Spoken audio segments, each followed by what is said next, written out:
Hi, I'm Vagmi. I run a software agency called Tarka Labs. I'm based out of Fredericton here, so I'm not actually in Halifax, but thanks for having me over. So I'm going to talk about Postgraphile. Postgraphile is a simple Node.js, I wouldn't say simple, but a Node.js library that lets you expose your database as a GraphQL API. And so I have been using PostgreSQL for almost 10 years now, on and off. I mean, I really love this database. Of course, the database has been around for much longer than I've been using it.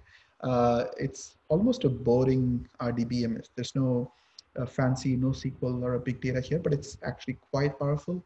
It's one of the most popular open source databases these days. It's fully ACID compliant. It supports the SQL standard. I think the latest one is SQL 2016. And it also has its own procedural language called the PLPG SQL.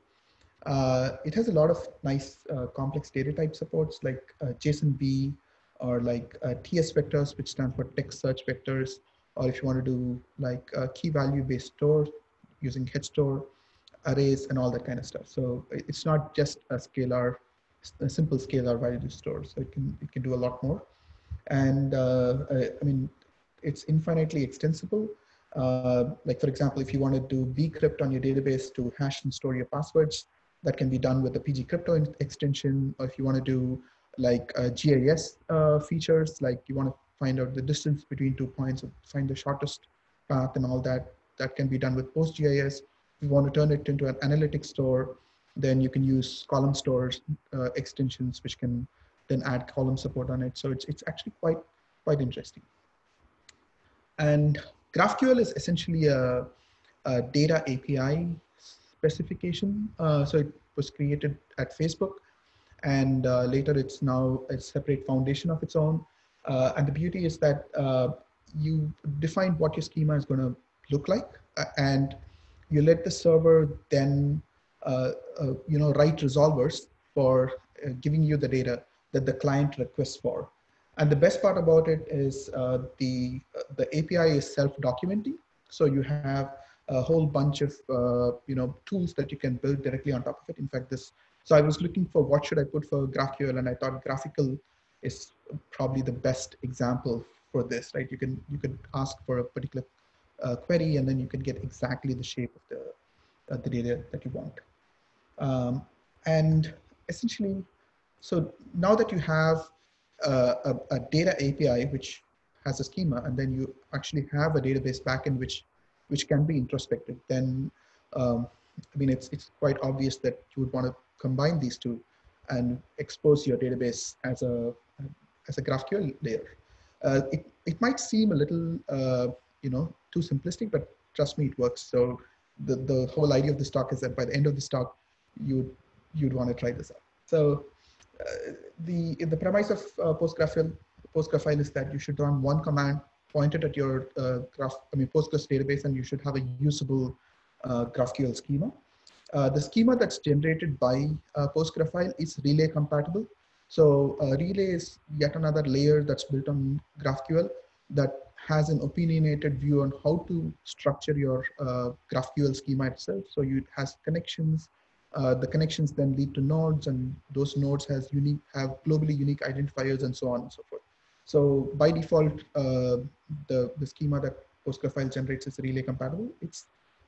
Postgraphile itself is quite customizable. So both on the SQL layer, where you can extend your types by adding PostgreSQL functions, as well as on the Node.js side. It has a powerful plugin system. So if you want to, write a middleware which then introspects the queries, and say, for example, a custom caching layer or something like that, you could roll that on your own. And since it's written with TypeScript, it's actually fairly easy to understand and implement things in JavaScript side. And it also has a set of best practices that it comes along, where it works with the database's security layer, and it makes the entire application and the API a lot more secure. Now, this necessarily isn't a new idea. I mean, these things have been on the kind of like expose your database as an API ideas have been out there for quite a while. Postgres probably did it best. It was a Haskell-based tool. It was a tool written in Haskell, which kind of exposed your database as a REST interface. Postgraphile follows a very similar idea, and the closest open source competitor to Postgraphile is Hasura, which is also incidentally written in Haskell. And there is also GraphQLize that's coming out, which is written in Java. But this whole GraphQL ecosystem is exploding. I mean, of course, I think one big logo I missed here is Apollo. I mean, they have this whole host of tools, but apart from Apollo, you have this GraphQL as a database. So dgraph is a native database. I mean, like a real key value store, which or a graph database, which has a GraphQL-like query language on top. And of course, nobody wants to get left out of the bandwagon. And there is also AWS with its Amplify framework. So it has this GraphQL compatible layer called, I think, AppSync, which then exposes DynamoDB or even any other custom data store as a GraphQL layer. But yeah, this space is pretty interesting. So the way it works is that once you create your PostgreSQL database, you create two schemas within your PostgreSQL database. Everything that you need to expose to the outside world, you put it in the public schema, the app schema, and everything else can be in a private schema. I mean, it's kind of like a loose guideline, but usually this is what is recommended in the documentation. For the sake of discussion, I'm going to work with this schema. So this is, I'm working with Civic Tech Fredericton here to build a meal planner for them. And the idea is that a user would basically go in and talk to Greener Village, which is one of the not-for-profits here, and they would be able to get a meal plan. And if you see here, you have a meal, and the meal, I mean, I only have the keys and relationships here, but they have a whole bunch of other properties out here. If you put everything, then it becomes too big of a slide, and I think they call it big data, so I didn't want to go there. So, but anyway, so you have meal, and then meal has a preparation method, and they have certain ingredients, and those ingredients link back to products, and so on and so forth. So the schema itself isn't important, but we'll keep referring to it in case we have any more questions on this. So if you see here, there's also this polymorphic association. So I generated this ERD out of a tool, but I couldn't draw lines over here. But nutrition is linked both to product and meal, because there is a nutritionable ID and nutritionable type here. So it's kind of like we'll get to that. All right, so once you have the schema and once you have these tables defined, then you can go to an empty directory, do an npm init-y, do an npm install or a yarn install if you wish, and do Postgraphile. And then you can just do an npx Postgraphile, point it at the database, and then point the schema that you want to have, and you should have GraphQL running. Pretty much that's it. You don't need to write any JavaScript for this to work. So I'm going to look at a few queries that are there. So as I said, this is relay compatible. So I'm going to write a quick, paste a few queries in. So I have a particular product, and I know its ID, and so the way I can do is I can simply look it up by ID, and then I can pattern match on the product. And if it is a product, I want to show all these things. And so so that's one. So let's make things a bit more interesting. I'm going to query a bunch of meals.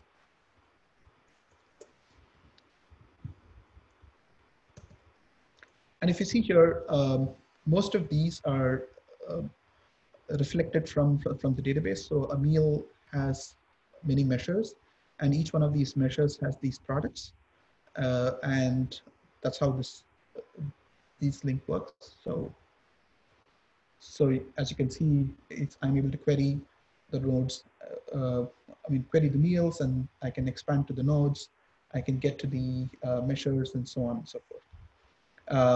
And I'll do one more query before I jump back to the slides and talk about it. So And so this is similarly for products. If you see here, products, I am actually expanding to 2 nodes. So I'm not only am I getting the product, but I'm also getting the nutrition on that. So some of these products have nutrition information here. But if you remember, I said that there was no direct like a polymorphic link or an index that's there. So, but we'll talk about how I added the nutrition node onto a product node. And even the meals node here, I go directly from products to meals. I don't go via the join table, which is measures. So I'm going to talk about those two as well. So these are some of the customizations I was able to do to my GraphQL schema, which was not directly evident from the database structure. So let me quickly jump back to the slides. The way I added the nutrition node onto the product type is to have a function called product underscore nutrition. So it's essentially, you write a PostgreSQL function on the public schema or the schema that is exposed to Postgraphile, and you say, type name underscore field name, and you have the product as the first argument, and you return whatever type that you want to return from that. And essentially within this, it's just a SQL query. Here we just say select star from app nutrition, where nutritionable ID is product ID and nutritionable type is product. And we just limit it to 1 because we are returning just one value out of it.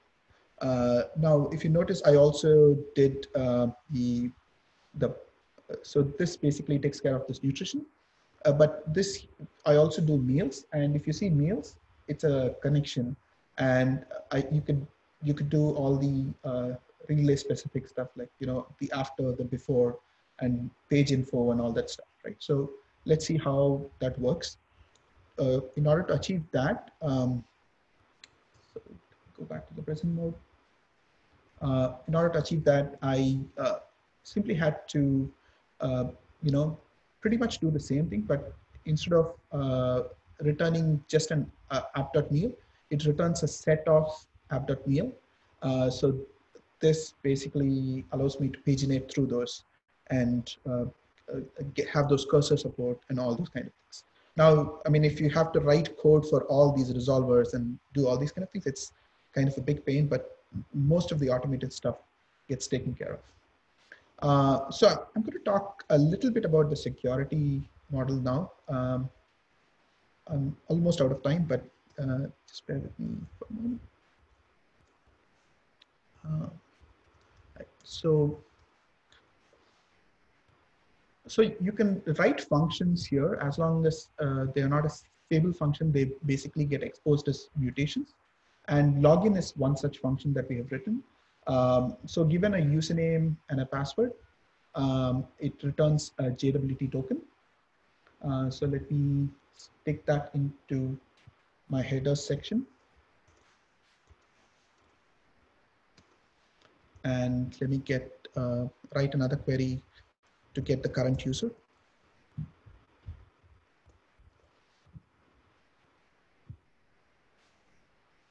Right. And so I can do the current user and I can get the person who's currently logged in. Now, so the thing here is that I'm logged in as a particular user. So let me try to update the person's name. But instead of updating the current user's name, I'm going to try and update,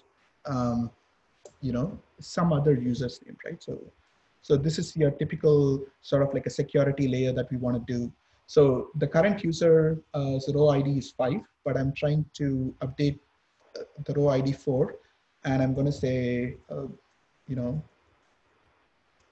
name updated, and I'm going to run this. And you'd see that this would fail, right? I mean, it wouldn't fail. It would say that there are no values were updated in the collection people because no values you can update were found in the matching criteria. This is a very confusing error message. But the thing it says is that it was not essentially able to, even though the record exists, I don't have permission to update it. And the reason is that this is implemented using row level security at the PostgreSQL level. So in order to enable row level security, you can you can basically say alt a table, a table name, and just say enable row level security. And then you could basically create a policy and say on a particular table for one of those select, insert, update, or delete to a given row. Thank you. Sorry, that was just a kid. For a given row, and then you could check if the current user can update it or not. And you could also do this for like different roles or for different verbs. So that way you can lock it down at the database level and without having to write your application code in JavaScript. I mean, you could also do that in JavaScript, but this provides a security at the database level. And so we talked about the SQL side of things, but now the JavaScript side of things. You can essentially expose Postgraphile using as a connect middleware. So I'm using Express here.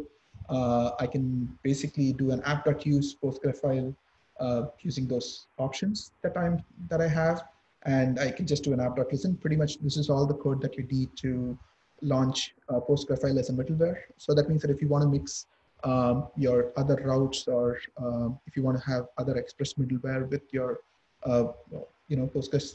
Postgraphile, this thing that can be used. Like for example, if you want to use JWT middleware for this, you can handle it at this layer. And since we are using JavaScript, we can also extend existing database types with something else. Here, and the avatar that you saw on the current user. So let me first do this for 5 just to make sure that this works. Let me do this update person, and I'm going to, so if you see here, the name has been updated. And I'm going to go get the current person again, and you see the avatar here. This is basically provided by Gravatar, and I have implemented it as a resolver on the JavaScript side of things. And the best part about it, these resolvers are async. So in this case, this is a synchronous call, but you could also call out to another service, and you could return the value for that field as well here. So this way you can extend it both from the JavaScript side and the SQL side of things. Yeah, and that was what I had to show you. That was great. Thank you. We'll open the floor to some questions. If you have a question, you can, I guess, put up your hand in the Slack or ask it in Slack, and we'll try to not have everyone speak at once. Looks like Tim raised his hand in the Zoom chat. Tim, do you have a question? No, I was just clapping. Okay, that's cool. Tim. So. Does anybody have any questions about Postgres? How do you even say it again? Postgraphile. Postgraphile. Yeah. Now I can say it.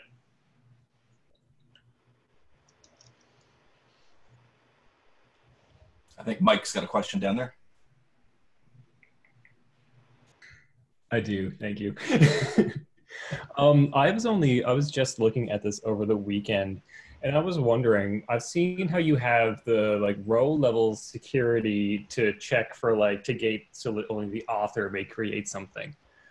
What about for something of you want someone, you have a team and that team has users and you want anyone on the team to be able to update it. Is that also in a row level security function in the database? Yeah, so essentially, I got here late as well. Sorry if that was already covered. Oh yeah, no problem. So essentially the using class has to basically return a true for this to be successful. And so, I mean, this check here is rather simplistic, where I just say if the current settings, person ID should match this ID. I could have another function here which basically finds out if he's we could have a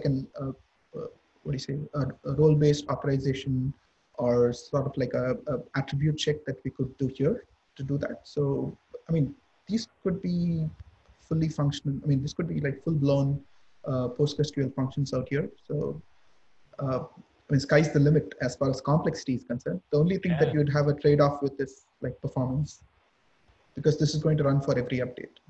Yeah. Cool. That was it. Thank you. Great. Do we have any last questions before we move on to Sandy's talk? Actually, I have a question.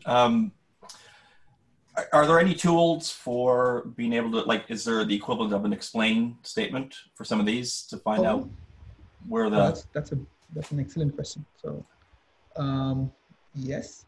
So let me do this called here, explain on, and that's that. Oh, that's awesome. So you get the details on the SQL query. Yeah. Nice. And what about when it has to span multiple data sources? Like if it was, in this case, I know you don't have to because everything's coming out of Postgres, but if I think GraphQL can span multiple data sources, right?